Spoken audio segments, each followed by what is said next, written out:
میں کہتا ہوں کہ جس کے سارے رجال ثقات وکیع بن جراح، سفیان الثوری، صحاح ستہ کے راوی، عاصم ابن کلیب صحیح مسلم کے راوی ہیں، ہے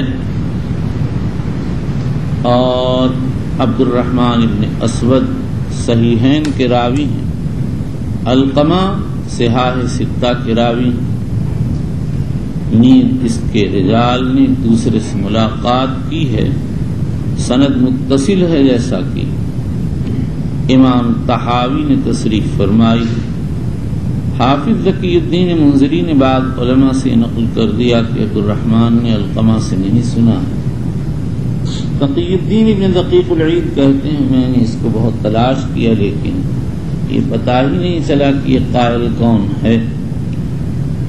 اور عبد الرحمن ابن اسود نے کا سن ابراہیم نخعی کا سن 99 میں وفات پائی، اور ابراہیم نخعی نے بالاتفاق علقمہ سے سنا ہے، تو عبد الرحمن ابن اسود کے سماع میں کیا تعامل ہو سکتا ہے؟ اور بیہقی نے المتفق والمفترق میں سماع عبد الرحمن بن علقمہ کی تصریح کی ہے۔ میں کہتا ہوں مسند احمد، علل احمد، جزء رفع الیدین للبخاری وغیرہ میں عبد الرحمن کے اسود سے سماع کی تصریح وارد ہوئی ہے، اور انہی کے طریق سے حدیث تطبیق منقول ہے۔ امام دارقطنی نے حدیث تطبیق کو نقل کرنے کے بعد ارشاد فرمایا ہے اسنادہ صحیح متصل۔ اس کے معنی یہی ہے کہ عبد الرحمن نے علقمہ سے سنا ہے، لہذا منذری کا کسی غیر معروف انسان سے عدم سماع کی بات نقل کر دینا ناقابل سماعت ہے۔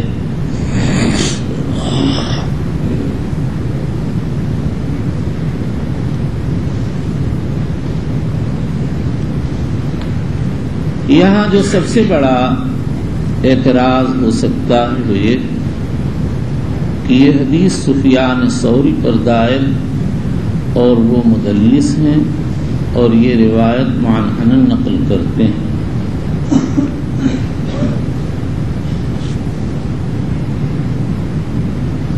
لیکن ثوری نے اپنے مسلک کی بنیاد اسی پر رکھی ہے، تو یہ بعید ہے کہ وہ کسی مدلس روایت پر جس کا راوی غیر معتبر ہو اپنے مذہب کی بنا قائم کریں۔ اس لیے ظاہر یہی ہے کہ انہوں نے یہ روایت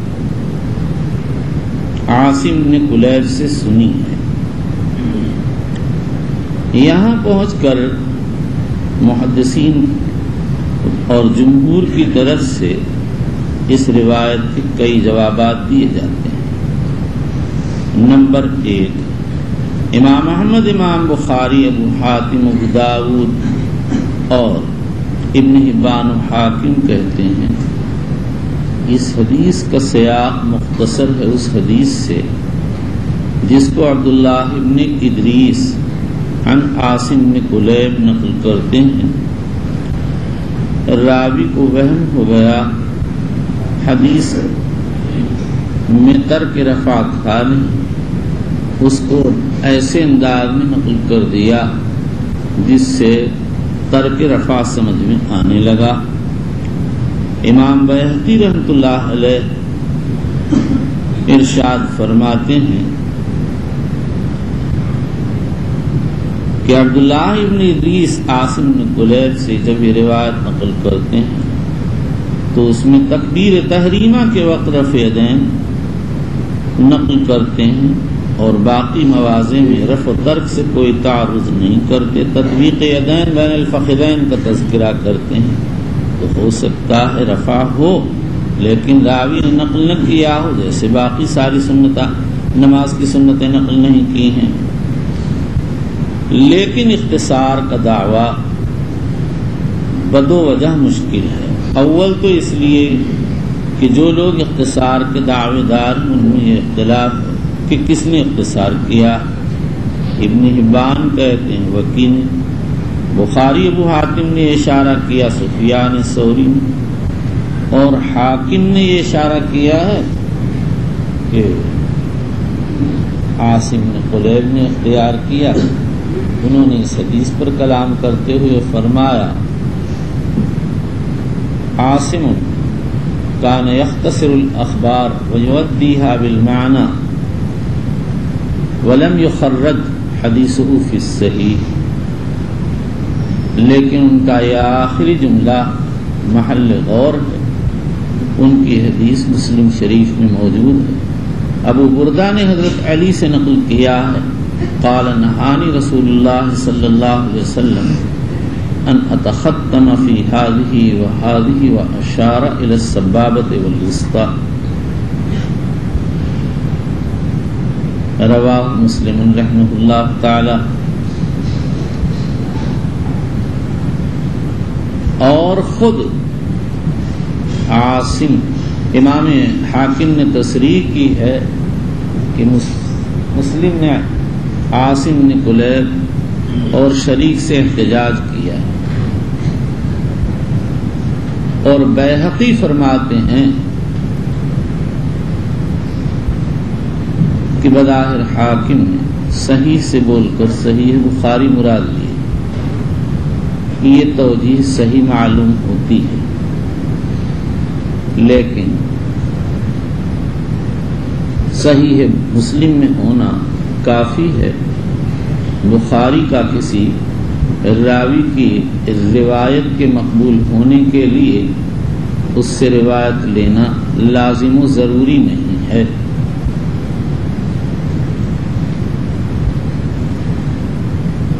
ورنہ تو ان تمام ہی احادیث سے آنکھ بند کر لینا پڑے گا جن کے روات بخاری کے نہیں، اور اس کا دنیا میں کوئی بھی قائل نہیں ہے۔ لیکن اختصار کرنے والے کی شخصیت کی تعین میں اختلاف ہونے کی وجہ سے نفس اختصار کے دعوے پر کوئی اثر نہیں پڑتا۔ ایک دوسری وجہ دعوی اختصار کی تردید میں یہ پیش کی جاتی ہے کہ اس حدیث کے بعض طرق میں ہے ثم لا يعود، اس سے بھی تصریح یہ معلوم ہوتا ہے کہ تکبیر تحریمہ کے علاوہ کسی اور جگہ رفع یدین نہیں تھا، اور اگر ہم اختصار کو تسلیم کر لیں تو باقی موازن رفع یدین کا امکان ملتا ہے، تو لا يعود میں اور دعوی اختصار لا يعود کی تصریح اور دعوی اختصار میں منافات، اور یہ منافات اس لیے پیش آئی کہ یا لا يعود کے ہوتے ہوئے آپ نے اختصار کا دعویٰ کر دیا۔ اس کا جواب یہ دیا گیا ہے کہ اس حدیث میں لا يعود کا اضافہ وہم ہے۔ کس کو وہم ہوا ہے؟ امام احمد، محمد بن نصر مروزی، ابن حبان، ابن قطان وغیرہ کی رائے ہے کہ یہ وکی ابن جراح کو ہوا۔ ابن حبان کہتے ہیں کہ روایت میں تھا یعنی فلا يعود، بعض اور یہ اضافہ وکی اپنی طرف سے کرتے تھے، بعض روات نے یعنی کو ساقط کر دیا، ثم لا يعود جز روایت بن گیا۔ اس کا جواب یہ ہے کہ وکی ابن جراح ثم لا يعود کے نقل کرنے میں منفرد نہیں ہیں. ان کے مطابق عبداللہ ابن مبارک،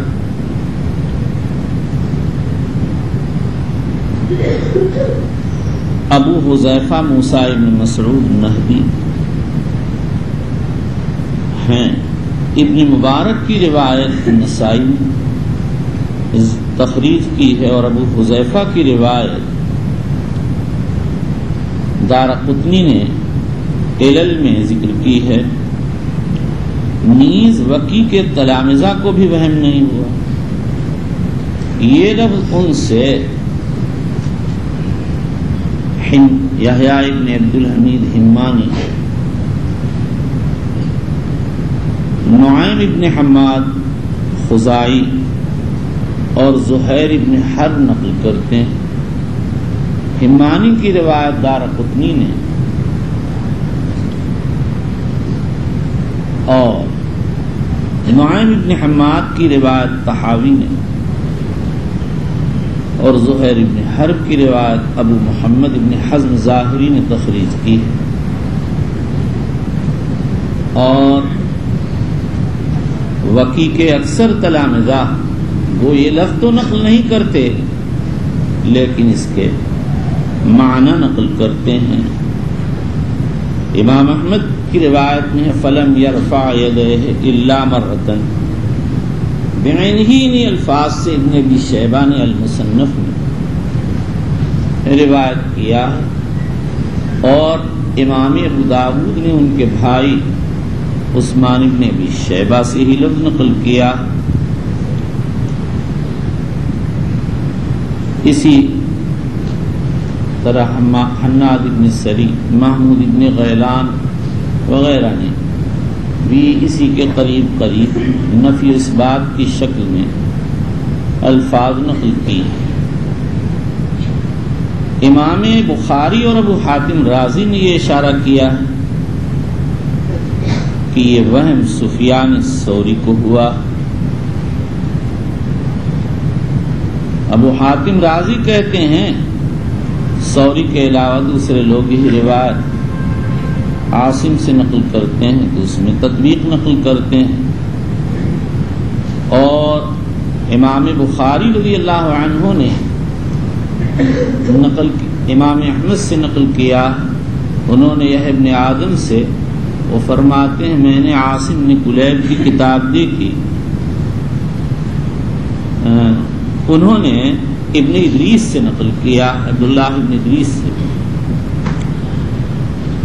کہتے ہیں یہ ابن آدم میں نے عبداللہ ابن ادریس کی کتاب دیکھی جس کو عاصم بن کلیب سے روایت کرتے ہیں، اس میں لم یعود نہیں. بخاری کہتے ہیں فہذا اصح لأن الکتاب احفظ. اور وجہ ظاہر ہے کتاب میں تو جو کچھ لکھا جاتا ہے اس میں اسی طرح رہتا ہے اور انسان کے حافظے میں ذوف آ جاتا ہے، ذبول اور نسیان ہو جاتا ہے. لیکن ثوری پر زیادتی کے الزام لگانے میں بڑا زبردست اشکال ہے. وہ تو ترک رفع کے قائل ہیں اور آدمی جب کوئی مذہب اختیار کرتا ہے تو معتمد روایت کی بنیاد پر کرتا ہے. یہ نہیں کہ اپنی طرف سے کوئی لفظ روایت میں بڑھا کر اس پر مذہب کی بنیاد رکھ دیتا ہے. ایسا کرنے سے تو انسان کی شخصیت مجروح ہو جاتی ہے. مزید یہ ہے کہ ان کے دو متابع بھی ہیں. ایک امام ابو حنیفہ، ان کی روایت خوارزمی نے جامع المسانید میں نقل کی ہے لیکن سند میں نیچے سلیمان شاذکونی ہے جو متروک راوی ہے، اور دوسرے محمد ابن جابر جس کی روایت ابن عدی نے تخریج کی ہے. لیکن محمد ابن جابر صاحب اوہام ہے اور علماء نے اس پر بہت کچھ کلام کیا ہے. اور بالفرض اگر اختصار کا دعویٰ تسلیم کر لیا جائے تو بھی کوئی اشکال نہیں ہے، اس لیے کہ ابن ادریس کی روایت میں ایک ہی جگہ رفع دین وارد ہوا اور یہ دونوں ابن مسعود رضی اللہ عنہ سے کی حدیث نقل کرتے ہیں، اور ابن مسعود سے رفع دین ایک ہی مقام میں منقول ہے۔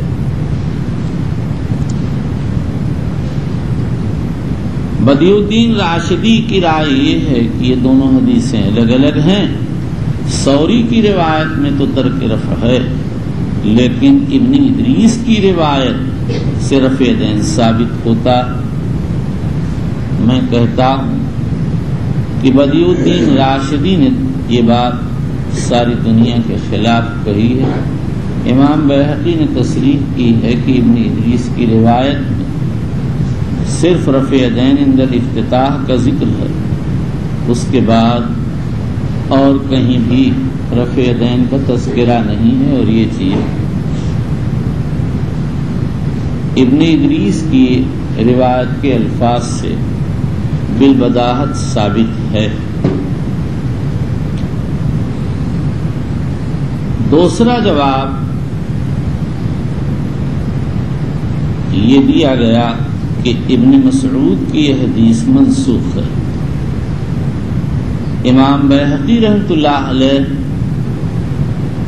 فرماتے ہیں اگر حدیث کے الفاظ وہی ہیں جو ابن ادریس نقل کرتے ہیں تو اس میں اور رفع دین کی روایات میں کوئی تنافی ہے ہی نہیں۔ ایک جگہ رفع دین کے ذکر کر دینے سے باقی مواضع سے رفع دین کی نفی لازم نہیں آتی،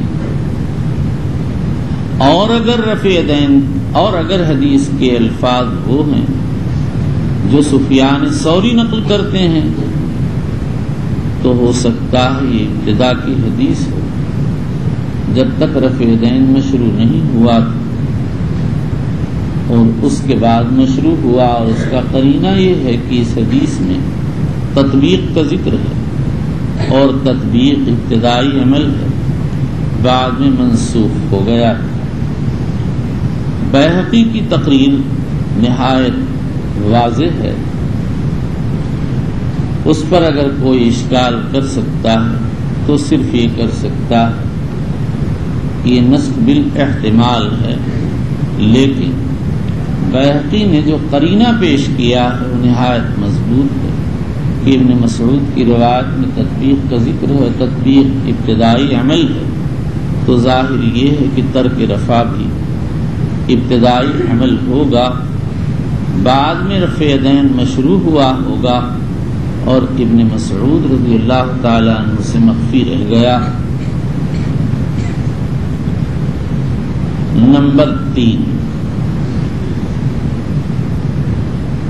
ایک بڑی جماعت نے جواب دیا کہ ابن مسعود رضی اللہ تعالی عنہ کو بھول ہو گئی، وہ رفع دین ہوتا تھا لیکن وہ اس کو بھول گئے۔ یہ جواب ابن حبان، خطابی، ابو بکر صبغی اور بہت سے علماء نے دیا، اور اس کی ابتدا امام شافعی سے ہے، مگر انہوں نے بڑے دبے الفاظ میں کہا تھا، ان کے ماننے والے آئے، انہوں نے صاف صاف بات کہہ دی۔ غور طلب مسئلہ یہ ہے کہ ابن مسعود سابقین اولین، نبی اکرم صلی اللہ علیہ وسلم نے فرمایا تھا وَلْيَلِنِ مِنْكُمْ أُولُو الْأَحْلَامِ وَالنُّهَى، تو ظاہر ہے کہ ابن مسعود آپ کے قریب کھڑے ہوتے ہوں گے، 5 نمازوں میں شرکت ہوتی ہوگی، اور ہر نماز کی ہر رکعت میں رکوع میں جاتے ہوئے، رکوع سے اٹھتے ہوئے رفع دین دیکھتے تھے، اس کے باوجود بھول گئے۔ یہ کیا سمجھ میں آتا ہے؟ اگر کوئی یہ کہے کہ اس میں کیا تعجب کی بات ہے، ایک آدمی ایک مدت تک ایک عمل کرتا ہے اور بعد میں چھوڑ دیتا ہے، بھول جاتا ہے، تو اس کا جواب یہ ہے کہ یہ تو وہاں ہے جہاں کوئی اختیاری عمل ہو آدمی کرتا اور چھوڑ دے، یہ تو وہ عمل ہے جو صاحب سنت صلی اللہ علیہ وسلم سے ثابت ہے. ابن مسعود روز و شب حضور کو یہ کرتے دیکھتے تھے اور خود اس کے مطابق عمل کرتے تھے، اور علیکم بسنتی کی وجہ سے بعد میں اس پر عمل درآمد رکھا تو کہاں پر بھول ہو گئی؟ اگر بھول ہوگی تو ایک نماز میں ہوگی، ایک رکعت میں ہوگی، یا ایسی مستقل بھول واقع ہو گئی کہ ہمیشہ کے لیے رفع دین ترک کر دیا. اس لیے یہ جواب سمجھ میں نہیں آتا. ایک بات میرے دل میں خطرے کے طور پر گزرتی ہے، اللہ عالم اس کی حقیقت کیا ہے، وہ یہ ہے کہ ابن مسعود پس طاقت تھے اور طبیعت میں خشوع و خضوع بہت تھا. ظاہر یہ ہے کہ تکبیر تحریمہ کے وقت تو نظر اٹھا کر دیکھتے تھے، رفع دین کرتے ہوئے دیکھتے تھے، اس لیے اس وقت تو رفع دین کیا اور اس کو نقل کیا. لیکن اس کے بعد غایت خشوع کی وجہ سے اپنی نگاہ سجدے کی جگہ پر رکھتے ہوں گے، اس لیے حضور صلی اللہ علیہ وسلم کے رفع دین کو اگر نہ دیکھا اور اس کی وجہ سے انہوں نے اس کی حکایت نہ کی ہو تو اس میں کون سی تعجب کی بات ہے. مگر یہ ایک احتمالی ہی سی بات ہے. آدمی کتنی پستہ قد ہو، جب پاس رہے گا آج نہیں تو کل، کل نہیں تو پرسوں، اس مہینے میں نہیں تو اگلے مہینے میں، تو یقیناً اگر رکوع میں جاتے ہوئے رکوع سے اٹھتے ہوئے رفع دین دیکھے گا تو یقیناً ذہن میں بات آئے گی کہ اچھا یہاں پر بھی یہ بات. واللہ سبحانہ اعلم. دوسری دلیل عن البراء بن عازب رضی اللہ عنہ ان رسول اللہ صلی اللہ علیہ وسلم كان اذا افتتح الصلاة رفع يديه الى قریب من اذنه ثم لا يعود. رواہ ابو داؤد و ابو یعلا. اس حدیث پر یہ اشکال ہے کہ اس میں ثم لا يعود ثابت نہیں ہے. یزید ابن زیاد اس کے راوی نے اہل کوفہ سے لے کر اس میں اضافہ کر دیا ہے. یہ بات ابن عینہ نے ارشاد فرمائی اور اس کے بعد انہی کے اتباع میں امام شافعی، احمد بخاری، عثمان دارمی، حاکم، بیہقی وغیرہ نے ارشاد فرمائی ہے اور اس کی دو دلیلیں پیش کی گئی ہیں. پہلی دلیل تو یہ ہے کہ یزید ابن ابی زیاد کے عام تلامذہ قدامہ یہ لفظ ان سے نقل نہیں کرتے. امام ابو داؤد نے حسین، خالد ابن ادریس وغیرہ کے اسما ذکر کیے ہیں. اس کا جواب یہ دیا گیا کہ ان سے یہ لفظ اسماعیل ابن زکریا اور سفیان ثوری، اسرائیل ابن یونس، حسین، حمزہ زیات نقل کرتے ہیں. اسماعیل ابن زکریا کی روایت دارقطنی نے، سفیان کی طحاوی نے، اور اسرائیل کی بیہقی نے خلافیات میں، حسین کی ابو یعلا اور ابن عدی نے، حمزہ زیات کی طبرانی نے اوسط میں تخریج کی. مگر یہ سب روایات ایسے طریقوں سے آئی ہیں جن کے روایات غیر معتمد ہیں. سفیان ثوری سے اس روایت کا ثبوت تو بہت ہی زبردست محل تأمل ہے، اس لیے کہ ان سے یہ زیادتی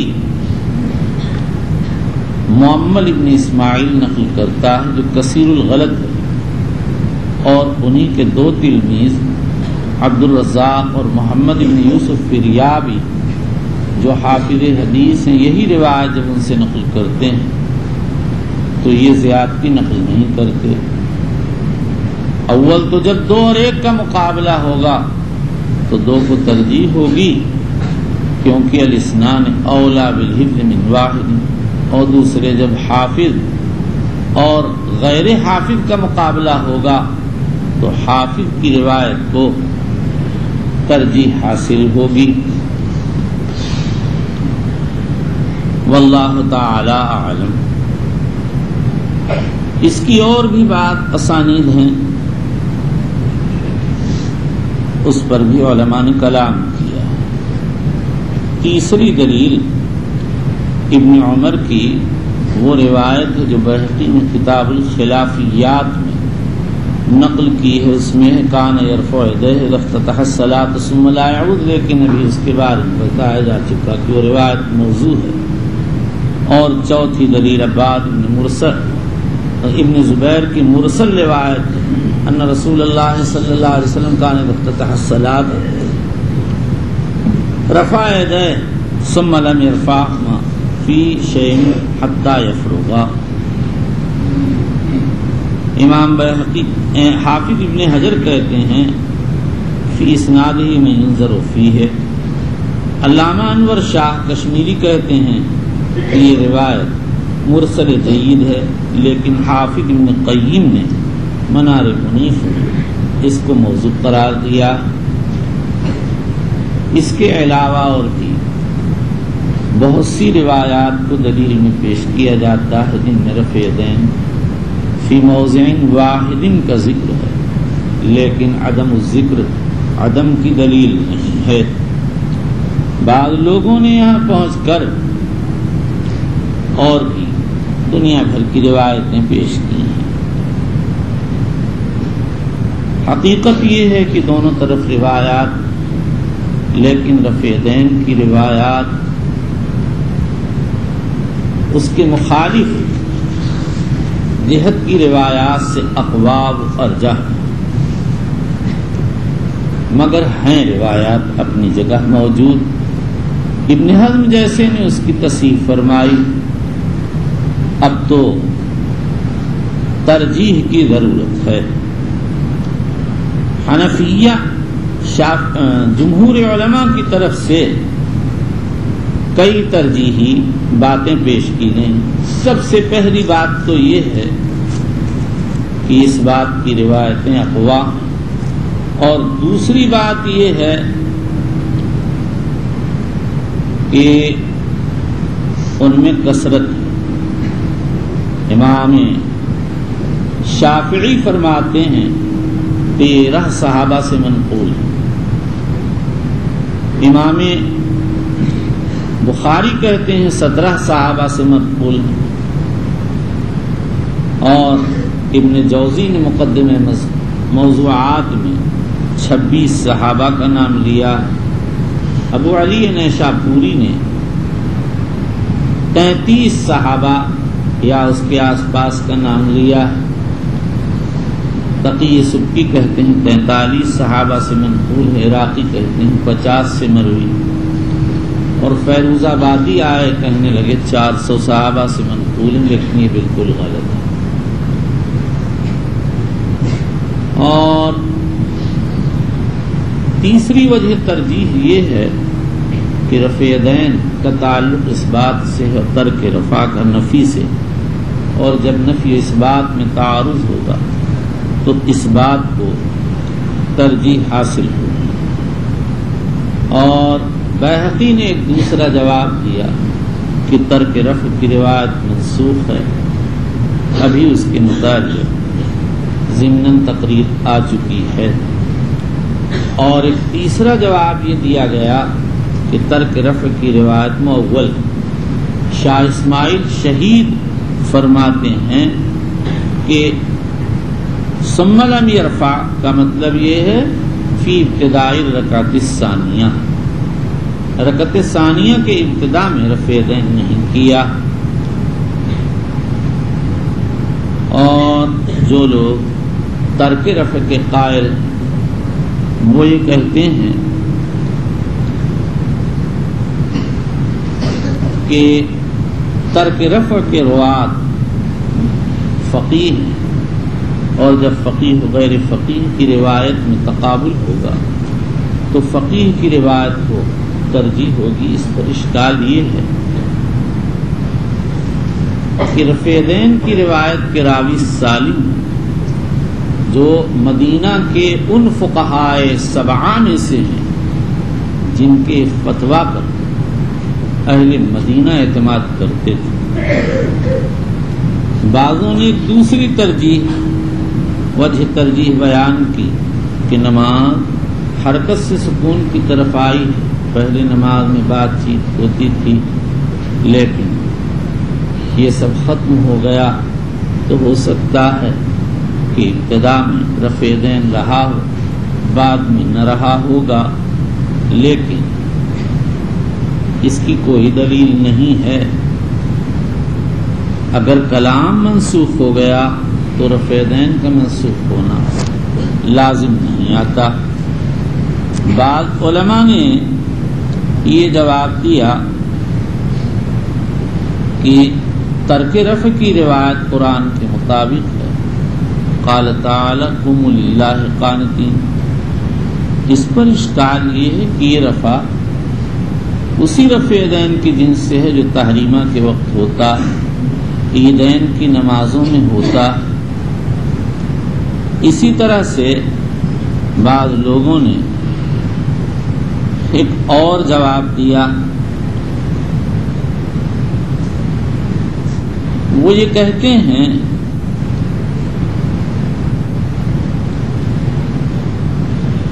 کہ نماز حرکت سے سکون کی طرف آئی۔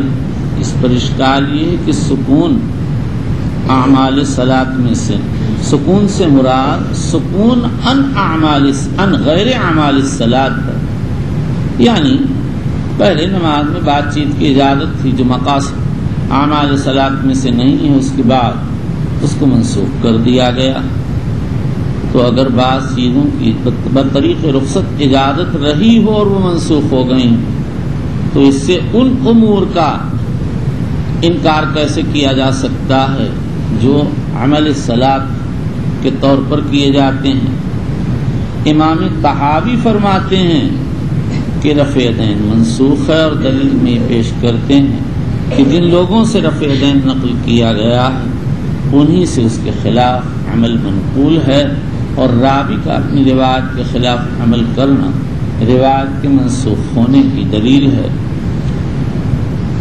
جمہور علماء کی طرف سے اس کا جواب یہ ہے کہ جن صحابہ سے رفع دین کی روایتیں منقول اور اس کے خلاف ان سے عمل منقول ہے، وہ عمل ثابت نہیں، اور اگر ثابت ہو تو سہو پر محمول ہے یا بیان جواز پر محمول ہے۔ یہاں پہنچ کر علامہ ابن حزم نے یہ بات کہی ہے، اگر کوئی شخص رفع دین کرتا ہے تو بھی سنت کے مطابق عمل کرتا ہے، اور اگر رفع دین نہیں کرتا تو بھی سنت کے مطابق عمل کرتا ہے، اس لیے کہ دونوں طرف روایات موجود ہیں، اور رفع دین کی روایات کی طرح ترک رفع کی روایت ابن مسعود کی حدیث کی صحیح ہے۔ واللہ سبحانہ اعلم۔ چلیے بسم الله الرحمن الرحيم. وبالسياق من تصوير الله الامير المؤمنين في حديث رسول الله صلى الله عليه وسلم ابي عبد الله البخاري رضي الله عنه قال باب الى ان يرفع يديه. اس طرح چبا چبا کے نہ پڑھو، صاف پڑھو، عربوں کا لہجہ بہت زیادہ نہ نکالو۔ چلیے، وقال ابو حميد في اصحابه، میں انڈین آدمی ہوں، مجھ کو اس طرح کا پڑھنا چلتا نہیں۔ ایک عربی بچہ میرے سامنے تھوڑی سی عبارت پڑھ رہا تھا، میں کہا سادی پڑھ، اس نے سادہ پڑھا، اور مجھ کو اچھا لگتا تھا سادہ پڑھنا۔ میں بھائی انڈین مال ہوں، آپ لوگ جو ہیں اور چیز کچھ ہے، میں نہیں جانتا آپ کیا چیز ہے، یہ کیا چیز ہے، حیا کرنا۔ صاف پڑھیے آپ عربی لہجے میں، لیکن ایسے پڑھیے کہ معلوم ہو کہ آپ کیا پڑھ رہے ہیں، پریشان ہونے سے کیا فائدہ۔ چلیے، وقال ابو حميد في اصحابه رفع النبي صلى الله عليه وسلم حذو منكبيه. آپ لوگوں نے مخارج سے ادا کرنے کو یہ سمجھ لیا کہ اتار چڑھاؤ کے ساتھ جھٹکے دے کر کے عبادت پڑھی جائے، یہ نہیں ہے۔ پڑھیے مخارج کے ساتھ، لیکن اس طرح سے نہیں جو آپ نے لہجے ایجاد کر لیے ہیں۔ چلیے، قال حدثنا ابو يمان قال اخبرنا شعيب عن الزهري قال اخبرني سالم. یہ کیا شعیب عن الزهري کیا چیز ہے؟ میں آپ کو پڑھ کے سناتا ہوں، اس طرح پڑھیے۔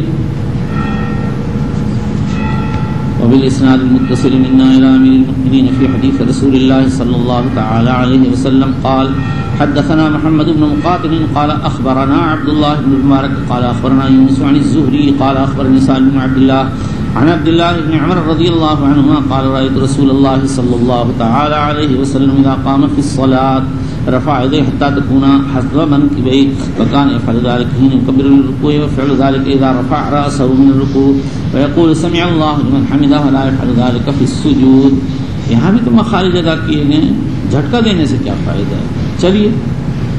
وبه قال حدثنا اسحاق الواسطي قال حدثنا خالد بن عبد الله عن خالد عن ابي قلابه انه راى مالك بن الحويرث اذا صلى كبر ورفع يديه واذا اراد ان يركع رفع يديه واذا رفع راسه من الركوع رفع يديه وحدث ان رسول الله صلى الله عليه وسلم صنع هكذا.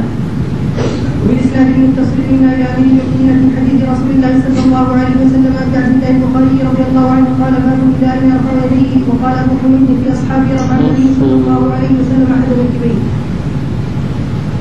باب الائن یرفع یدیہ. بس کچھ ضرورت نہیں کہ سب لوگ پڑھیں، علامہ فی جماعت تو پڑھ لیتے ہیں، بس بہت ہیں، ان کا پڑھ لینا میرے لیے کافی، میرا سر دکھتا نہیں. آپ لوگوں کے پڑھنے سے، آپ ہیں، امریکن عرب صاحب ہیں، ان لوگوں کا پڑھنا مجھے پریشان کرتا ہے. کہ امریکن عرب کون ہے؟ مولوی مظہر کا لڑکا، کیا نام ہے تیرا؟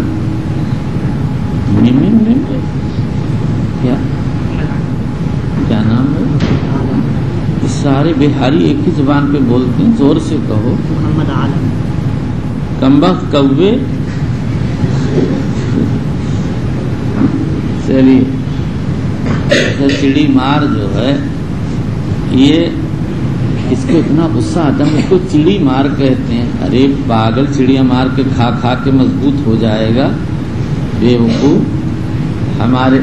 کسی نے ہمارے ہاں چڑیا پکڑی تو اب صاحب وہ ذبح ہوئی اور چاقو تیز چلا، گردن گئی کٹ. ہماری نانی نے فتویٰ لگایا بڑوں کے لیے کھانا نہیں ٹھیک ہے، بچہ کھائے گا. میں تھا چھوٹا، ٹھاٹ مزے آ گئے.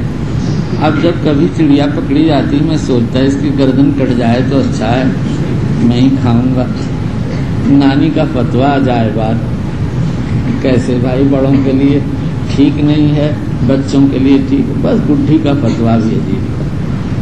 ایک دن پڑھی لکھی تھی، ایک دن پڑھ رہی تھی جلوہ افغن اول و آخر ہے آپ. میں نے کہا جلوہ نہیں ہے اماں، جلوہ ہے. کہنے لگی چل جلوہ جلوہ ایک ہے.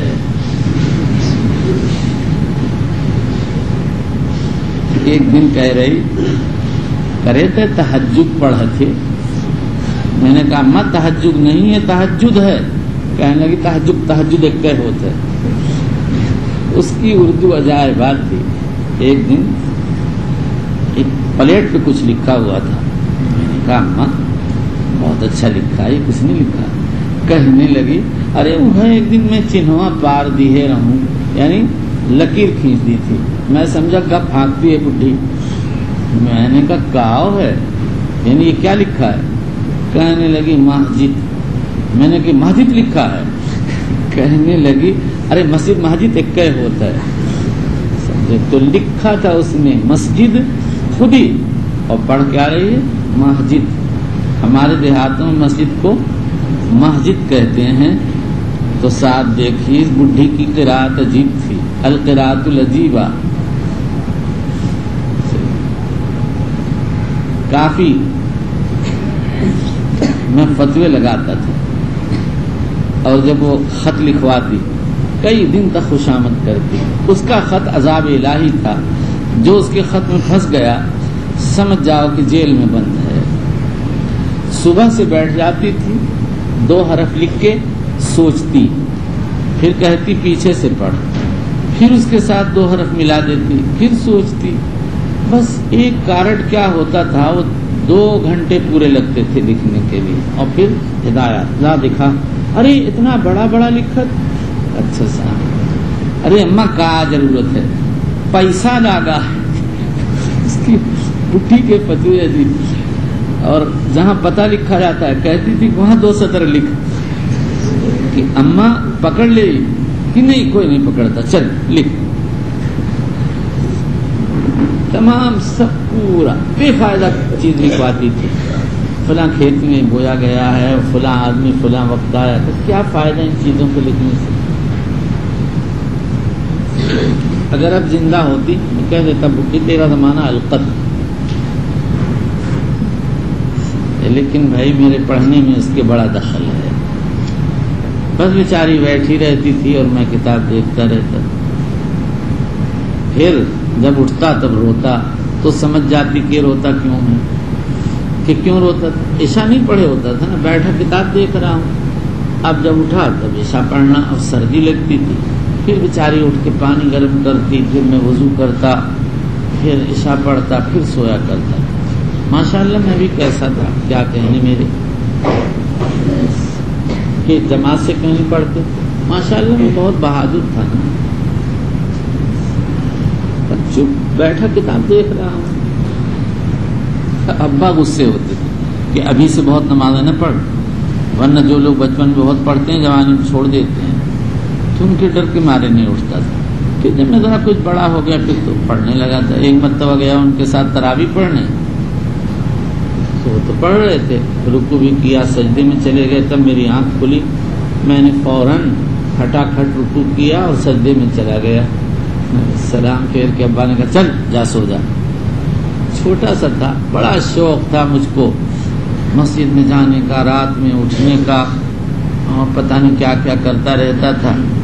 بس ایک مرتبہ رات کو جا رہا تھا بچوں میں سے، ڈر گیا، پھر نہیں گیا. چھوٹا سا تھا، اور جدھر سے گزرتے ہیں وہاں سب بانس بہت تھا، بانسی بانس لگا ہوا، ڈر گیا، پھر نہیں گیا. اب تو سب خیر کٹ کٹا گیا. چلیے، چھوٹے بچوں کو تنہا نہیں جانا چاہیے.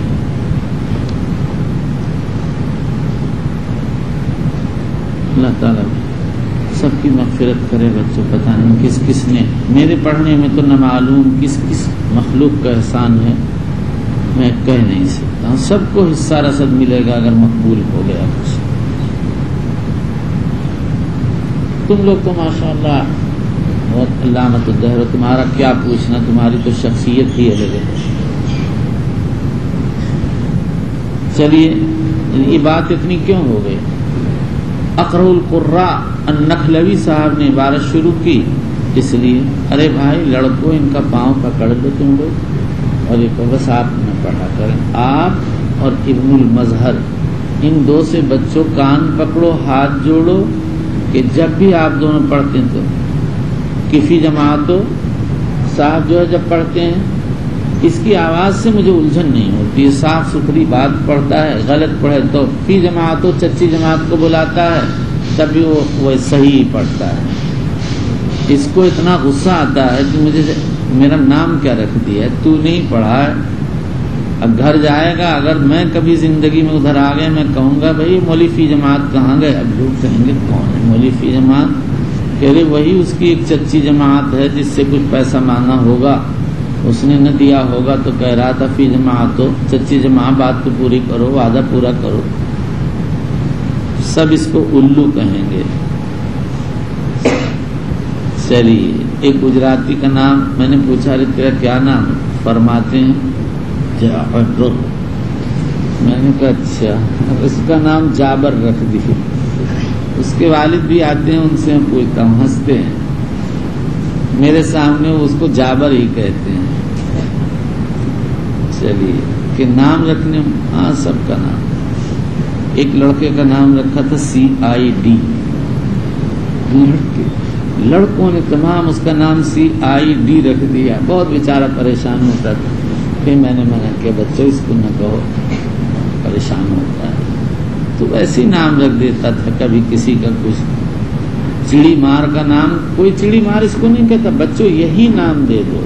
یہ چڑیا بیچا کرے گا، تمہارے مزے آئیں گے، تم اس سے سستی لینا، اور تو اتنی مارے گا چڑیا، بس مری ہوئی بھی رکھ لینا، اور یہ کہنا کہ حلال تو یہ ہے، اس کی قیمت اتنی ہے، مری ہوئی کی اتنی قیمت ہے. بنگالیوں تم لے لینا. یہاں بچوں ایسا ہے. سہارنپور میں ایک صاحب گئے مرغی کا گوشت خریدنے، اس نے صاف کہہ دیا کیسی لوگے، باقاعدہ شہر کے ایک آدمی نے یہ سب مجھے سنایا. اس نے کہا سب یہاں ہوتا ہے, حرام بیچتے ہیں. اب تو بھائی سب لوگ حرام ہی حرام کی طرف چلے. وہ آدمی یاد ہے, وہ ببول کے نیچے چپ بیٹھا ہوا ایسے دیکھ رہا, سمجھے, اور میں یوں رستے سے گزر رہا.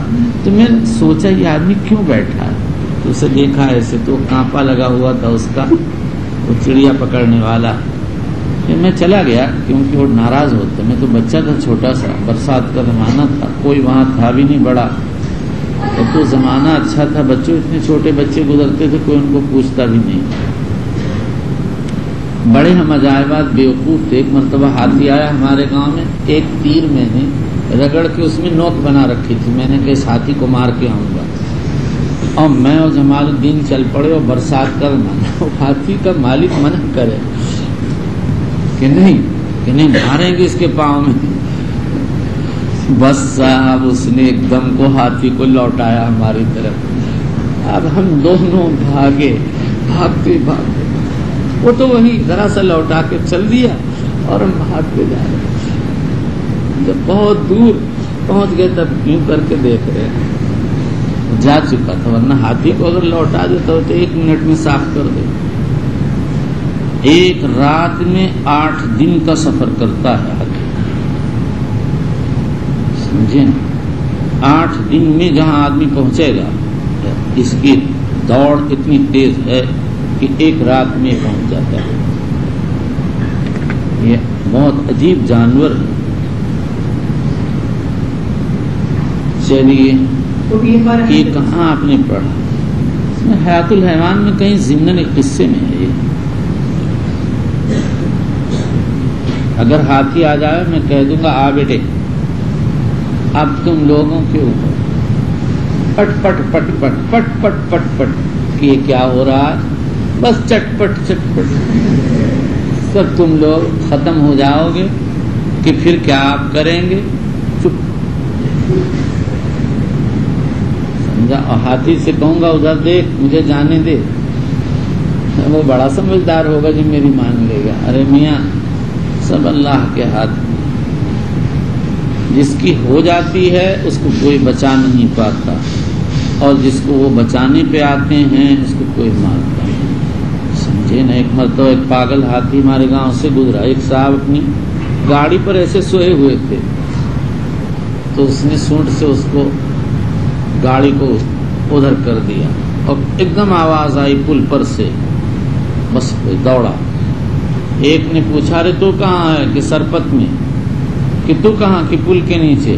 پہلے تو سرپت والے کو مار دیا اور پل کو توڑ کے پھینکتا تھا. پھر ایک دم جپٹا پور سے آواز آئی کہ ہاتھی پاگل ہے, آ گیا ہے. بس ایک دم ادھر دوڑا. بہت قتل کی ایک رات میں اس نے. پھر سنداں کے جا کے تالاب میں گھسا تو غلط ہو. داروغہ نے کہا اس کو گولی مار دی. انگریزی دور کا ہمارا بچپن, ہمارے بچپن سے بھی شاید کچھ پہلے ہی کا قصہ ہے.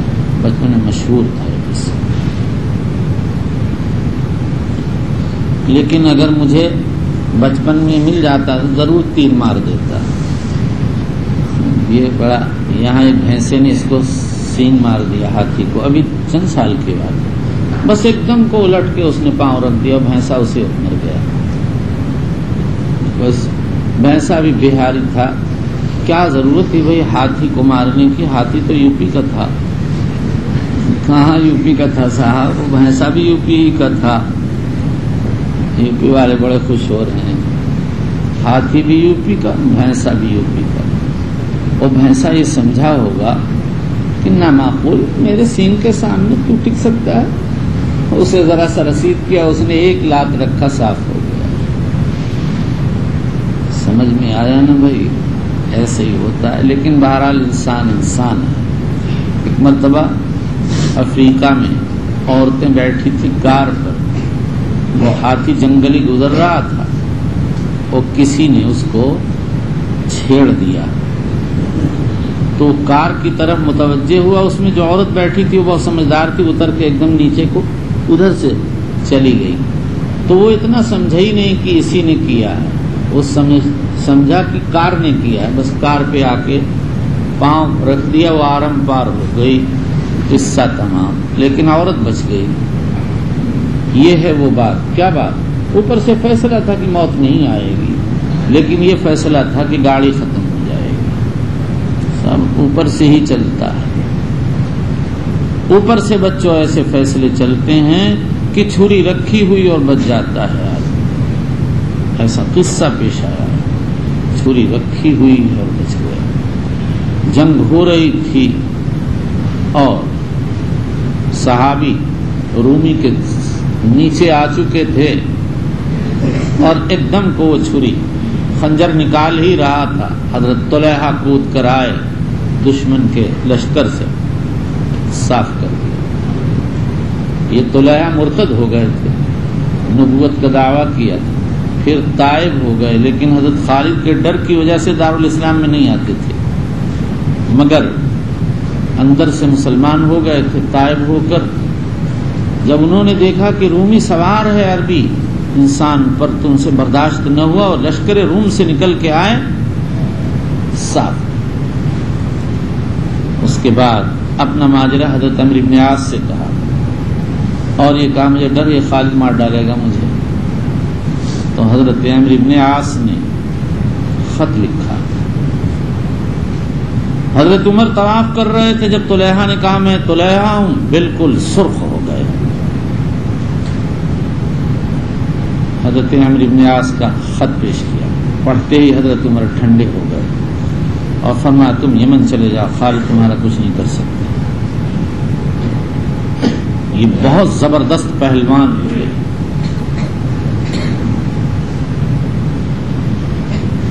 چلو اللہ، پھر یہی آواز آ رہی ہے۔ ہاں، خشک تارو خشک چوبو خشک پوست، خود بخود میں آئے دیں آواز دوست۔ ہاں کہ یہ کہاں پر ہے نئے تارو نئے چوبو نئے پوست، خود بخود میں آئے دیں آواز دوست۔ بعض باتیں کہنے کی نہیں ہوتی۔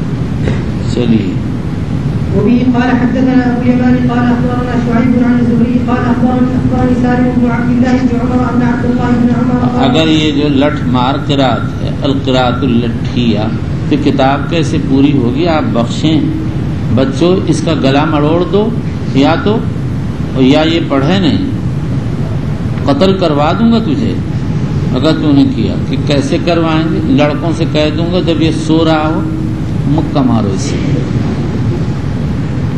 بیوقوف، کوئی ضروری ہے تیرا پڑھنا؟ چل بس۔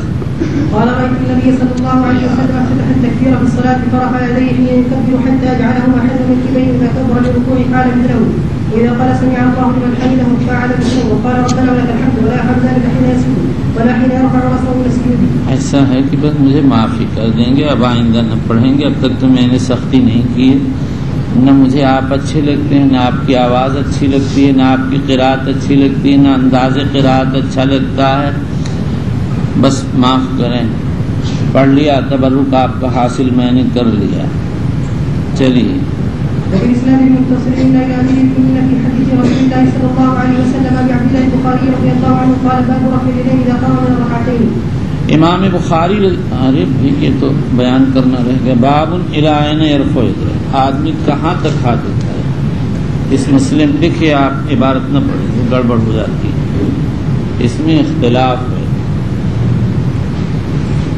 امام مالک امام شافعی فرماتے ہیں منکبین تک، یہی امام احمد بن حنبل کی مشہور روایت۔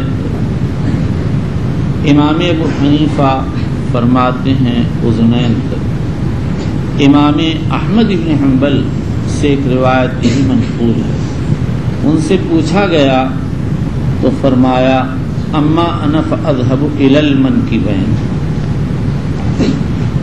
امام مالک سے ایک روایت منقول ہے صدر تک کی۔ حضور صلی اللہ علیہ وسلم سے اس سلسلے میں مختلف حدیثیں نقل کی گئی ہیں۔ حضرت ابن عمر، ابو حمید الساعدی اور حضرت علی کی حدیثوں میں رفع المنکبین وارد ہوا. ابن عمر کی حدیث صحاح ستہ میں، ابو حمید کی حدیث سنن اربعہ میں، اور حضرت علی رضی اللہ عنہ کی حدیث ابو داؤد ترمذی وغیرہ میں. اور وائل ابن حجر رضی اللہ عنہ کی حدیث میں رفع یدین الی الاذنین کا ذکر ہے. اخرجہ مسلم رحمہ اللہ تعالی. یہی حضرت انس کی حدیث میں طحاوی میں وارد ہوا. اور ابو داؤد کی بعض روایات میں رفع الی الصدر کا ذکر ہے کہ صحابہ برانس و اکسیہ اوڑھے ہوئے تھے اور ان کے ہاتھ صدر تک اٹھ رہے تھے. ان روایات مختلفہ میں علماء نے 3 مسالک اختیار کی. نمبر 1 مسلک تخییر، یعنی یہ سارے اعمال نبی اکرم صلی اللہ علیہ وسلم سے ثابت ہیں، آدمی جو چاہے اختیار کر سکتا. یہی امام ابن منذر کی رائے ہے اور امام احمد سے ایک روایت منقول ہے. علامہ عینی نے اسی کو اختیار کیا. نمبر 2 مسلک تاویل. امام طحاوی فرماتے ہیں اصل رفع الی الاذنین ہے اور رفع الی المنکبین مؤول ہے. سردی کے زمانے میں صحابہ کملیاں وغیرہ اوڑھے ہوتے تھے، اس لیے ہاتھ مناکب ہی تک اٹھتے تھے. نمبر 3 مسلک جمع. امام ابو ثور نے امام شافعی سے نقل کیا ہے کہ ہاتھوں کو اس طرح سے اٹھایا جائے کہ ظہر کفین منکبین کے محاذی ہو جائیں اور انگلیاں فروع اذنین کے ایسے. یہ اور علامہ ابن حمام کہتے ہیں کہ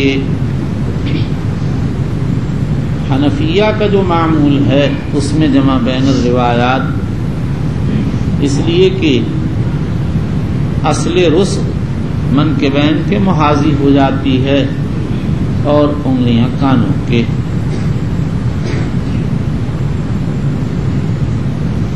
مگر حقیقت یہ ہے کہ یہ جمع بین الروایات نہیں ہے، اس میں تو جمع کا نام ہے ترجیح، بین الروایتین کی صورت ہے. واللہ تعالی عالم. صحیح انہی لوگوں کا مسلک ہے جو تخییر کے قائل ہیں. جب دونوں باتیں ثابت ہیں تو کسی ایک کو التزامی طور پر اختیار کرنا ضروری نہیں ہے. چلیے خدا قادت التقى.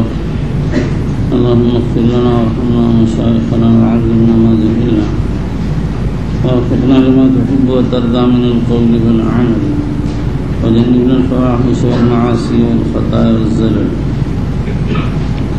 اللهم آثرنا واكثرنا واصلح لنا شأننا كله لا إله إلا أنت.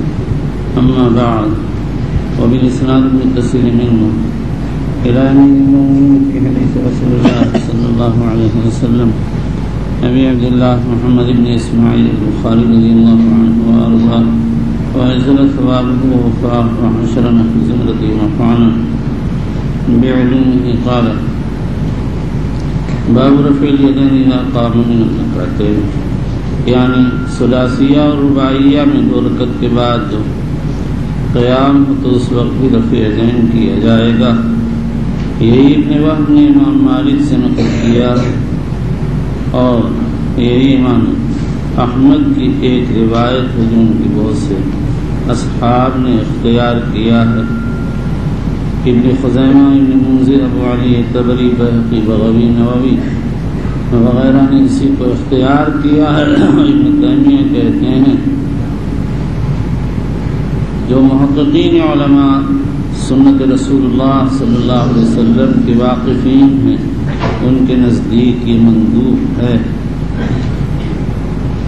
چلیے بسم الله الرحمن الرحيم وبالاسناد المتصل منا الى امير المؤمنين في حديث رسول الله صلى الله عليه وسلم وعبد الله البخاري رضي الله تعالى عنه قال حدثنا عياش بن الوليد قال حدثنا عبد الاعلى قال حدثنا عبيد الله عن نافع ان ابن عمر رضي الله عنهما كان اذا دخل في الصلاه كبر ورفع يديه واذا ركع رفع يديه واذا قال سمع الله لمن حمده رفع يديه واذا قام من الركعتين رفع يديه ورفع ذلك ابن عمر الى النبي صلى الله عليه وسلم. روایت میں اختلاف ہے کہ یہ مرفوع ہے یا موقوف. امام بخاری رضی اللہ تعالیٰ عنہ کی رائے مرفوع ہے اور دارقطنی کہتے ہیں نشبہ قول عبد الاعلیٰ یعنی رفع کو ترجیح دیتے ہیں. ابن دقیق العید اور حافظ ابن حجر کا رجحان اسی طرف. لیکن امام ابو داؤد کی رائے یہ ہے کہ صحیح یہ ہے کہ یہ موقوف ہے اور انہوں نے یہ اشارہ کیا ہے کہ عبدالعالیٰ کو اس کے مرفوع نقل کرنے میں وہم ہو گیا. عبدالوہاب الثقفی معتمد بن سلیمان کی روایت جب عبید اللہ نقل کرتے ہیں تو موقوفاً نقل کرتے ہیں.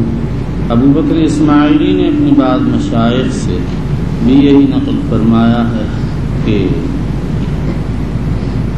عبدالعالیٰ اس روایت کو مرفوع نقل کرنے میں منفرد ہیں. معتمد ابن سلیمان عبدالوہاب ثقفی وغیرہ اس کو موقوفاً روایت کرتے ہیں. حافظ ابن حجر اسقلانی کہتے ہیں ثقفی اور معتمد جو بھی روایت عبید اللہ نافع نقل کرتے ہیں تو موقوفاً نقل کرتے ہیں، لیکن جب عن الزہری عن سالم عن ابن عمر نقل کرتے ہیں تو مرفوعاً نقل کرتے ہیں. اور دونوں کی روایتیں ابن حبان نے تخریج فرمائی ہیں.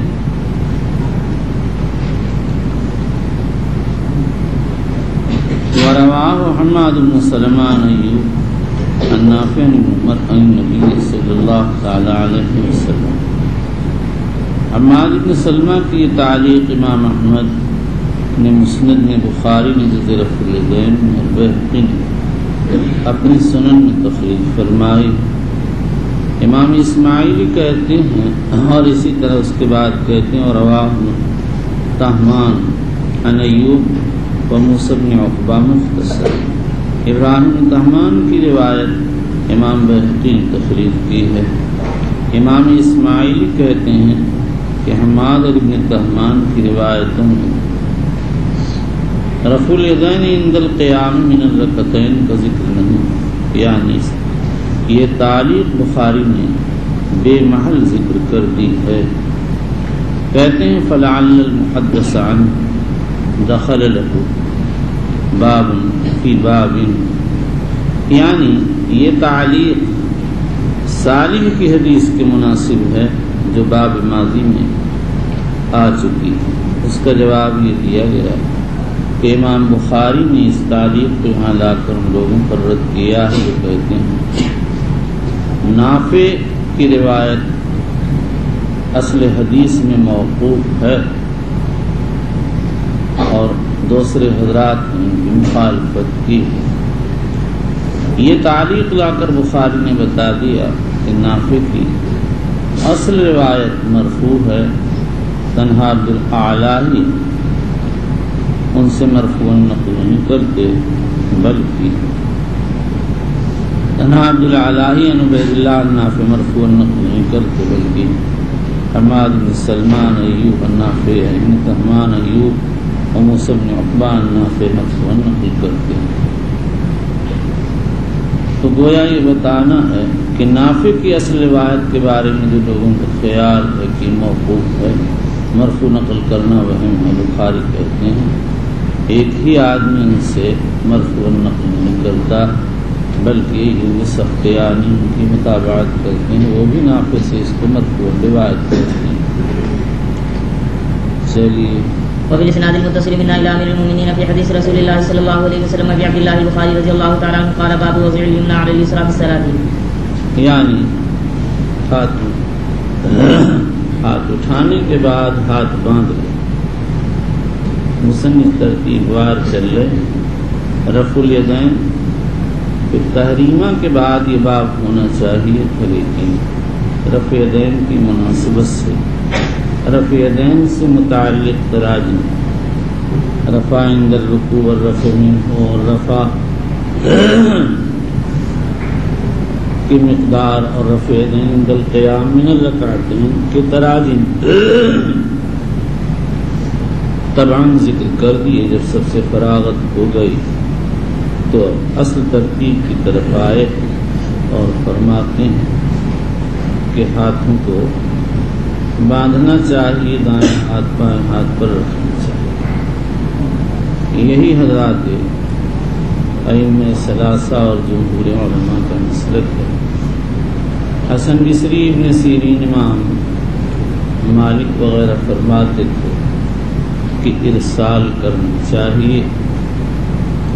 مالکیہ کا ایک قول یہ ہے کہ فرض میں ارسال اور نفل میں وضع ہوگا۔ امام بخاری رضی اللہ تعالیٰ عنہ نے وضع کو ثابت کیا ہے۔ ارسال کے قائلین روایات مطلقہ کو پیش کرتے ہیں اور وضع کے قائلین روایات خاصہ پیش کرتے ہیں، لہذا ان کو ترجیح حاصل ہوگی۔ پھر اس کے بعد یہ اختلاف ہے کہ وضع میں افضل کیا ہے۔ امام شافعی رحمۃ اللہ علیہ فرماتے ہیں تحت الصدر فوق السرہ، یہی امام احمد بن حنبل رحمۃ اللہ علیہ کی ایک روایت، اور امام ابو حنیفہ فرماتے ہیں تحت السرہ۔ امام احمد کی یہی مشہور روایت۔ امام احمد بن حنبل کی ایک تیسری روایت یہ ہے کہ اس میں اختیار ہے۔ امام بخاری بھی بظاہر اسی کے قائل ہوں گے، اس لیے کہ انہوں نے صرف وضع کا ترجمہ منعقد کیا، محل وضع سے کوئی تعرض نہیں فرمایا ہے۔ جو لوگ یہ کہتے ہیں کہ تحت السرہ وضع ہوگا، وہ حضرت علی رضی اللہ عنہ کی روایت السنت وضع کف علی الکف تحت السرہ اخرجہ ابو داؤد فی بعض روایات سے استدلال کرتے ہیں۔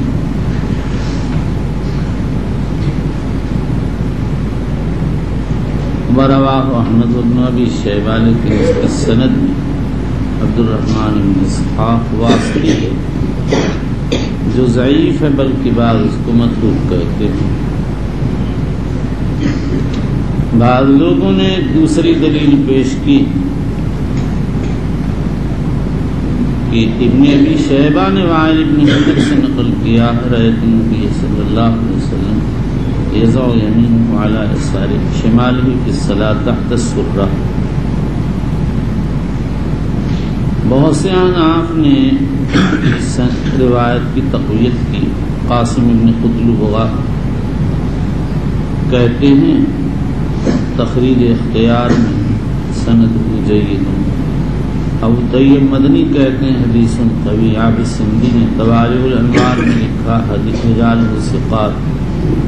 علامہ حیات سندھی نے فتح الغفور میں لکھا ہے تحت السرہ کا ثبوت محل نظر ہے، اس لیے کہ نسخہ صحیحہ مصنف کے نسخہ صحیحہ میں اس کا کوئی نشان نہیں۔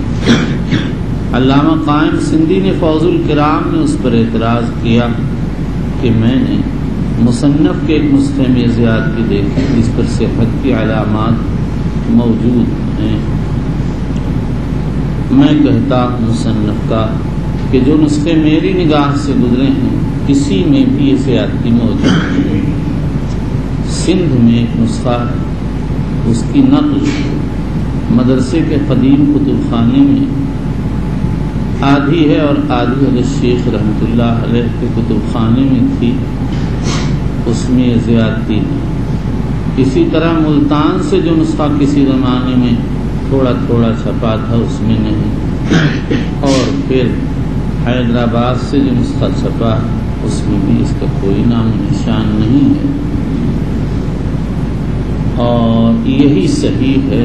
اور اس کی دلیل یہ ہے کہ جس سند سے ابن ابی شیبہ روایت کرتے ہیں بعین ہی اسی سند سے امام احمد بن حنبل روایت کرتے ہیں، اور مسند احمد میں زیادتی کا کوئی وجود نہیں ہے۔ اور سند ہے حدثنا وکیع موسیٰ بن عمیر عن القمہ عن ابی وائل رضی اللہ تعالی عنہ۔ جو لوگ یہ کہتے ہیں کہ ہاتھ تحت الصدر یا فوق الصدر باندھے جائیں گے، انہوں نے اس سلسلے میں کئی روایتیں پیش کی ہیں۔ ایک روایت وائل ابن حجر کی ہے، کہتے ہیں صلیت مع رسول اللہ صلی اللہ علیہ وسلم وضع یده الیمنی علی یده الیسری علی صدرہ، رواہ ابن خزیمہ والبیہقی۔ اس کی سند ضعیف ہے، محمد بن اسماعیل اس کا راوی صدوق ہے لیکن کثیر الخطا ہے۔ ابو حاتم رازی، زکریا ساجد دارقطنی وغیرہ نے تصدیق کی ہے، اور وہ علی صدرہ کی زیادتی نقل کرنے میں منفرد ہے سفیان سے۔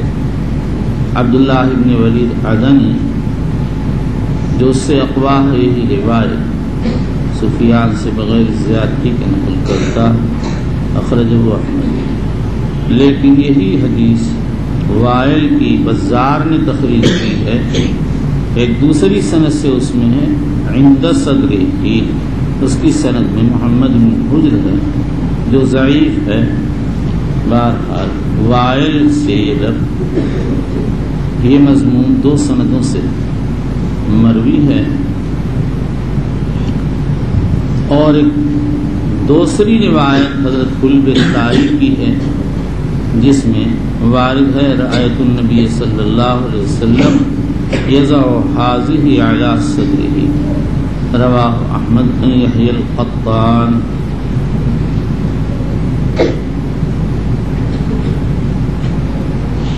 وبه قال حدثنا عبد الله بن مسلمة عن مالك عن ابي حازم عن سهل بن سعد قال كان الناس يؤمرون ان يضع الرجل اليد اليمنى على ذراعه اليسرى في الصلاة، وقال ابو حازم لا اعلم الا ينمي ذلك الى النبي صلى الله عليه وسلم یعنی يرفع ينصب چلیے، قال اسماعیل بن ما ذلك ولم يقل ينمي، یعنی عبداللہ بن مسلمہ کی روایت میں ینمی بصیغہ معروف ہے، اور اسماعیل بن ابی اویس کی روایت میں ینما بصیغہ مجہول ہے۔ ینمی، یروی، یاسرو، یرفعو، یردو، یہ کلمات رفع الحدیث الی النبی صلی اللہ تعالی علیہ وسلم کے لیے استعمال ہوتے ہیں۔ چلیے وبالاسناد المتصل من الى امير المؤمنين في حديث رسول الله صلى الله عليه وسلم عبد الله البخاري رضي الله تعالى عنه قال باب الخشوع في الصلاة۔ الخشوع في الصلاة، نماز میں خشوع کا بیان۔ خشوع کے معنی ہے خضوع، کہا جاتا ہے خشعت الارض اذا سکنت واطمئنت۔ اس میں اختلاف ہے کہ خشوع افعال قلوب میں سے ہے جیسے خوف، یا افعال جوارح میں سے ہے جیسے سکون، یا دونوں کے افعال میں سے ہے۔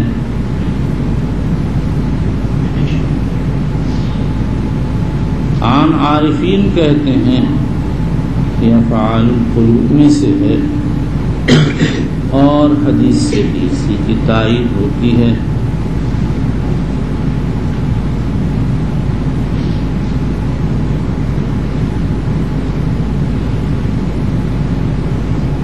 حضرت علی سے منقول ہے الخشوع فی القلب، رواہ الحاکم۔ ابن ابی شیبہ نے ایک مرسل روایت نقل کی کہ نبی اکرم صلی اللہ علیہ وسلم نے نماز کی حالت میں ایک شخص کو اپنی داڑھی سے کھیلتے ہوئے دیکھا تو فرمایا لو خشع قلب ھذا لخشعت جوارحہ،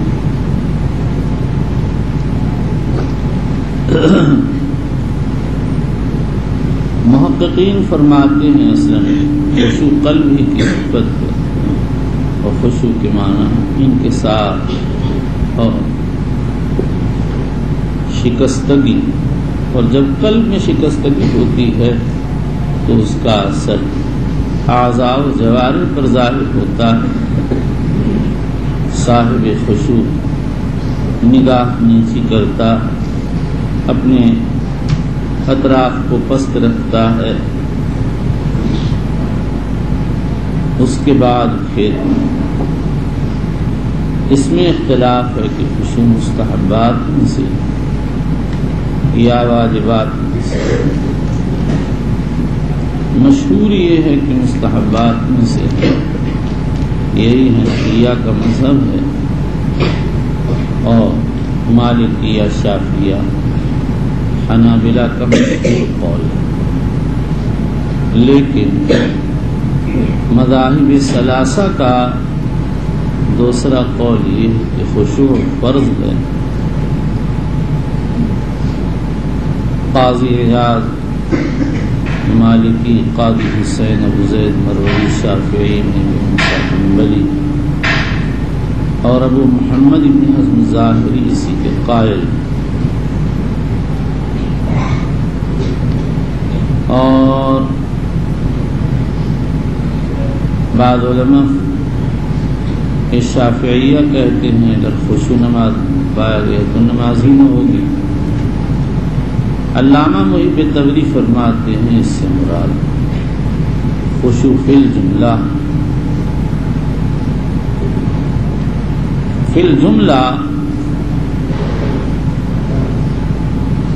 ضرور ہونا چاہیے، اور اگر بالکل ہی خشوع نہیں ہے تو قاضی حسین ابو زید مروزی ابن ابی موسیٰ حنبلی وغیرہ کہتے ہیں نماز باطل ہو جائے گی۔ امام ابن رشد کہتے ہیں نماز باطل نہ ہوگی۔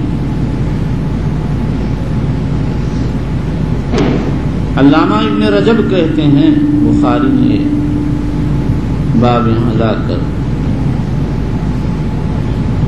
اشارہ کیا ہے کہ بہت سے فقہا نماز کی ابتدا میں لکھتے ہیں مصلی کی نماز اس کی نگاہ اس کی اس موضع سجود سے آگے نہ جانا چاہیے، یہی خشوع کی قسم۔ میں کہتا ہوں بخاری نے یہ اشارہ کیا ہے، ابتدائے صفت الصلاۃ میں لا کر بخاری نے اشارہ کیا کہ انسان کو خشوع کے ساتھ نماز پڑھنا چاہیے، ایسی ہی نماز پر اللہ کی طرف سے فلاح کی بشارت۔ قد افلح المؤمنون الذین هم فی صلاتهم خاشعون۔ جب آدمی نماز پڑھتا ہے، وقت خرچ کرتا ہے، تو پھر کیا ضرورت ہے کہ اپنے کپڑوں سے کھیلے، اپنی نگاہ کو ادھر ادھر دوڑائے، اپنے اعضاء کو بے ضرورت حرکت دے۔ خاموش ہو کر اللہ کے سامنے غلامی کے اقرار کے لیے جب کھڑا ہوا ہے تو سارے حالات غلامی کے ہونے چاہیے۔ ایسا معلوم ہو کہ واقعی یہ بندہ مسکین اللہ کی عبدیت ادا کرنے کے لیے اور اس کی عبادت کرنے کے لیے اس کے سامنے عبدیت کے اظہار کرنے کے لیے کھڑا ہوا ہے۔ وبه قال حدثنا اسماعيل قال حدثني مالك عن ابي الزناد عن الاعرج عن ابي هريره رضي الله تعالى عنه ان رسول الله صلى الله عليه وسلم قال هل ترون قبلتي ها هنا والله ما يخفى علي ركوعكم ولا خشوعكم واني کیا تمہارا خیال ہے میرا قبلہ ادھر ہی ہے، جدھر میں دیکھتا ہوں بس اسی طرف کی مجھ کو اطلاع ہوتی ہے اور کہیں کی اطلاع نہیں ہوتی ہے۔ ما يخفى علي ركوعكم ولا خشوعكم، تمہارا رکوع خشوع مجھ پر پوشیدہ نہیں رہتا۔ وَإِنِّي لَأَرَاكُمْ وَرَاءَ ظَهْرِي، میں اپنی پشت کے پیچھے سے تم کو دیکھتا ہوں۔ یہ باتیں اللہ کی طرف سے کہلوائی جاتی تھی تاکہ امت اپنے نبی کے پیچھے جب کھڑی ہو تو باادب کھڑی ہو اور کوئی ایسی حرکت نہ کرے جو شان عبودیت کے منافی ہے۔ چلیے.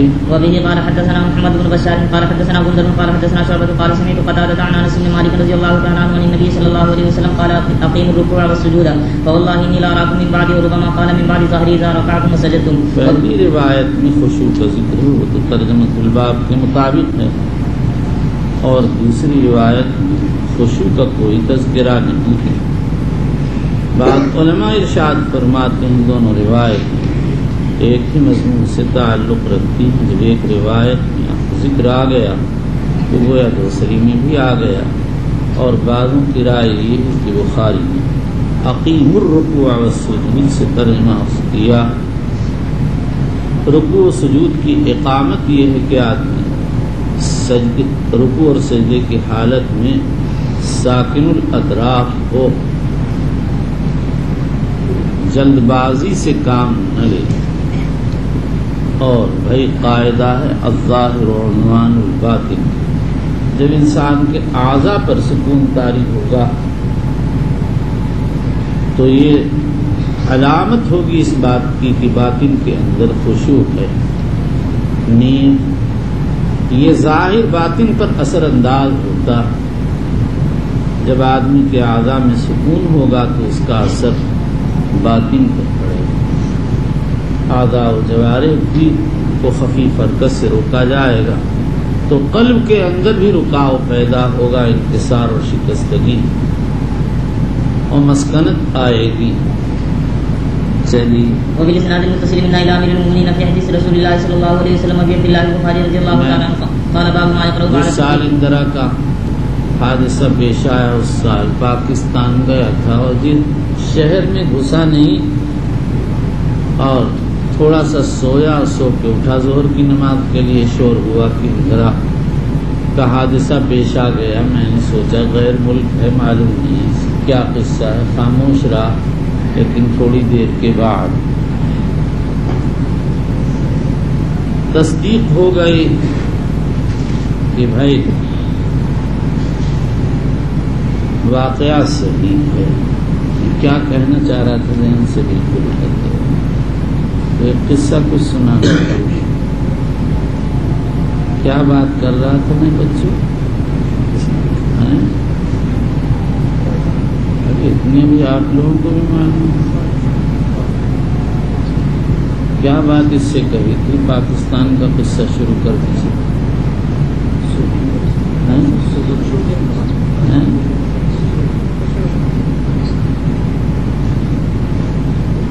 ایک بات بھی یاد نہیں. آپ لوگ کیا سمجھتے ہیں؟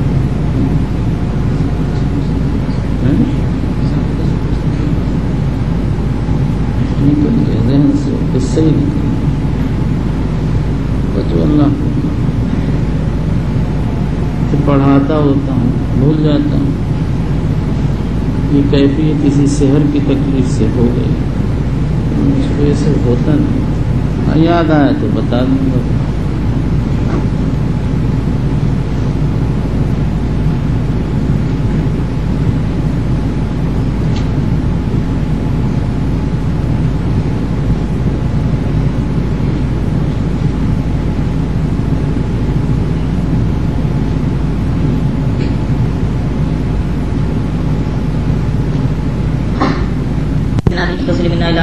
في حديث رسول الله صلى الله عليه وسلم ابي عبد الله البخاري رضي الله تعالى عنه قال باب ما يقرأ بعد التكبير. اسی طرح مستملی کے نسخے میں ہے اور دوسرے نسخوں میں ما یقولو ہے جو عام ہے اور وہ اپنے جو اشمل ہے اور قرات اور ثنا دونوں کو شامل. پہلا نسخہ اسماعیلی کی روایت میں واقع ہوا تو انہوں نے یہاں بخاری پر یہ اعتراض کیا کہ ثنا کی روایت میں قرات نہیں ہے، یعنی ما یقرأ کا عنوان اس کو شامل نہیں. اس کا جواب یہ دیا گیا کہ یقرأ میں تضمین کی گئی ہے، یقولو کے معنی کی. اور بعض علماء نے یہ جواب دیا ہے کہ قرات اور ثنا دونوں کا مقصد مناجات اور توجہ اللہ ہے، اور یہ معنی جیسے ثنا میں پائے جاتے ہیں فاتحہ میں بھی پائے جاتے ہیں۔ پھر اس کے بعد اس بات میں اختلاف ہے کہ فاتحہ کے تکبیر تحریمہ کے بعد ثنا پڑھی جائے گی یا نہیں۔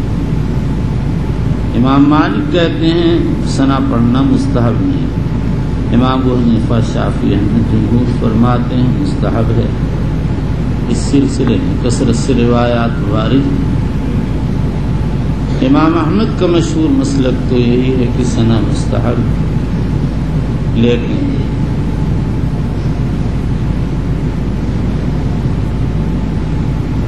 حنابلہ کی جماعت ثنا کو واجب کہتی ہے۔ ابن بطہ اصفہانی نے اسی کو اختیار کیا اور امام احمد سے ایک روایت نقل کی ہے۔ پھر اس کے بعد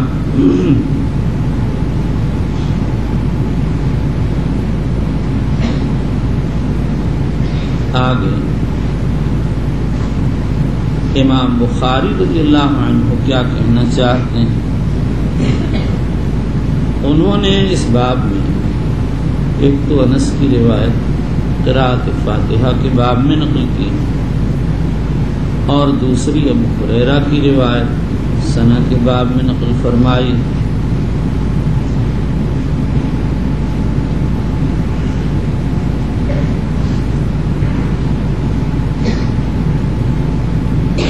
حضرت شیخ فرماتے ہیں کہ امام بخاری رضی اللہ تعالی عنہ نے فریقین کے دلائل کی طرف اشارہ کیا۔ امام مالک کی دلیل پیش کر دی اور جمہور کی۔ شیخ الہند فرماتے ہیں امام بخاری یہ بتانا چاہتے ہیں ثنا اور ترک ثنا میں توسع ہے، گنجائش۔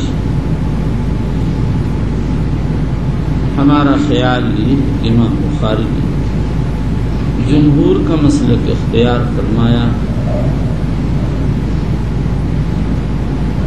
اسی لیے انہوں نے ثنا کی روایت ذکر کی، اور انس کی روایت قراءت فاتحہ کے سلسلے میں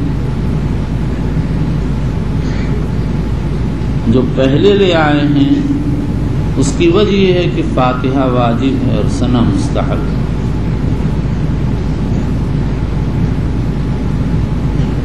پھر جو لوگ ثنا کے قائل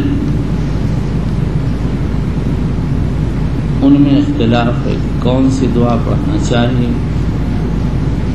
حنفیہ حنابلہ کہتے ہیں سبحانک اللہم وبحمدک تبارک اسمک وتعالی جدک، اس لیے کہ حضرت عمر رضی اللہ تعالی عنہ نے منبر پر اس کو پڑھا، اور سنن ابو داؤد و ترمذی میں نبی اکرم صلی اللہ تعالی علیہ وسلم سے منقول،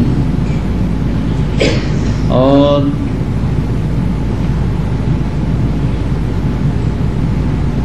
امام شافعی رحمۃ اللہ علیہ فرماتے ہیں